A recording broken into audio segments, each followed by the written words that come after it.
Hello friends, कैसे हैं आप सब। स्वागत है आपका यूपीएससी एटम प्रविशा की यूट्यूब प्लेटफॉर्म पे। हम जो यूपी पीसीएस की मेंस आंसर राइटिंग कर रहे हैं, जिसमें हमारा जो टारगेट है डेली 5 क्वेश्चन की आंसर राइटिंग करने का, उसी सीरीज़ में हमारा ये क्वेश्चन है जीएस पेपर 6 से। क्वेश्चन को हम देखेंगे कि राज्य में बागवानी के विकास के लिए उत्तर प्रदेश सरकार के द्वारा दी जाने वाली प्रमुख सुविधाओं पर चर्चा कीजिए। क्वेश्चन में क्या पूछा गया है कि राज्य में बागवानी के विकास के लिए उत्तर प्रदेश सरकार के द्वारा दी जाने वाली प्रमुख सुविधाओं की चर्चा कीजिए। तो सबसे पहले हम इसका जो है इंट्रो देखेंगे। इंट्रो में क्या है कि उत्तर प्रदेश सरकार बागवानी के विकास के लिए किसानों को वित्तीय सहायता, तकनीकी ज्ञान और विपणन सुविधाएं प्रदान कर रही है, जिससे उत्पादन और आय में वृद्धि हो सके। उत्तर प्रदेश सरकार क्या कर रही है? उत्तर प्रदेश सरकार बागवानी उत्पादन में जो है बागवानी उत्पादन में अग्रणी राज्यों में से एक है। यहाँ आम, अमरूद, केला और सब्जियों के बड़े पैमाने पर उत्पादन होता है। बागवानी क्षेत्र में विकास को गति देने के लिए उत्तर प्रदेश सरकार विभिन्न योजनाओं और प्रोत्साहन उपायों के माध्यम से किसानों की सहायता कर रही है। तो ये हमारा इंट्रो कंप्लीट होता है। अब क्वेश्चन की जो मेन बॉडी का पार्ट है उसको देखेंगे। प्रमुख सुविधाएं कौन सी हैं? पहला क्या है? प्रधानमंत्री कृषि सिंचाई योजना। इसके अंतर्गत क्या है? सूक्ष्म सिंचाई प्रणाली पर 55 से 75% तक अनुदान। इसमें क्या बताया गया है कि किसानों को सूक्ष्म सिंचाई प्रणाली, इसके अंतर्गत जो है कौन सी सिंचाई आती है? ड्रिप और स्प्रिंकल सिंचाई इसके अंतर्गत आती है, की स्थापना पर 55 से 75% तक अनुदान दिया जा रहा है।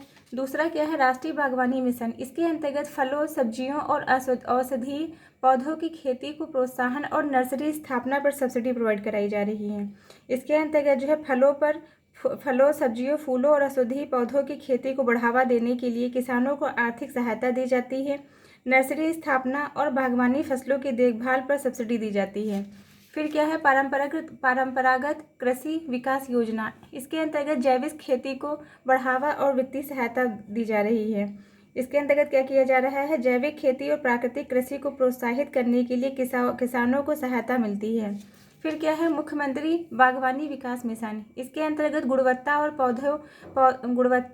पौधों और खाद पर 50% अनुदान। इसके अंतर्गत जो है क्या किया जा रहा है? बागवानी क्षेत्र के विस्तार के लिए किसानों को गुणवत्तापूर्ण पौधों, खाद और तकनीकी सहायता प्रोवाइड कराई जा रही है। इस योजना के तहत 50% तक अनुदान दिया जा रहा है। फिर क्या है? कोल्ड स्टोरेज और वेयर हाउस। उत्पादन भंडारण के लिए 400 से अधिक कोल्ड स्टोरेज की स्थापना कराई जा रही है। कितने कोल्ड स्टोरेज की स्थापना कराई जा रही है? 400 से अधिक कोल्ड स्टोरेज की स्थापना कराई जा रही है। नवीनतम जो इनकी उपलब्धियां हम देखेंगे, 2024 के आंकड़ों के अनुसार आलू के उत्पादन में 32% वृद्धि दर्ज की गई। उत्तर प्रदेश में आलू उत्पादन में 32% की वृद्धि दर्ज की गई है। बागवानी क्षेत्रफल में 11.5 लाख हेक्टेयर हो गया है।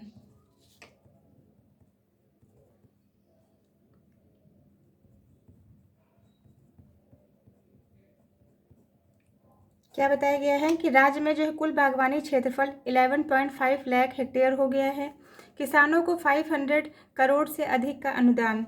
किसानों को अब तक जो है 500 करोड़ से अधिक का अनुदान दिया जा चुका है। तो ये हमारा जो है क्वेश्चन की जो मेन बॉडी का पार्ट है उसको हमने देख लिया कि राज्य में बागवानी के विकास के लिए उत्तर प्रदेश सरकार के द्वारा की जाने वाली सुविधाओं पर चर्चा। उसके बाद में हम इसका कंक्लूजन देखेंगे कि सरकार की ये पहले बागवानी क्षेत्र को सशक्त बना रही हैं और किसानों की आय में वृद्धि कर रही हैं। इन प्रयासों से उत्तर प्रदेश बागवानी उत्पादन में अग्रणी राज्य बनने की दिशा में आगे बढ़ रहा है।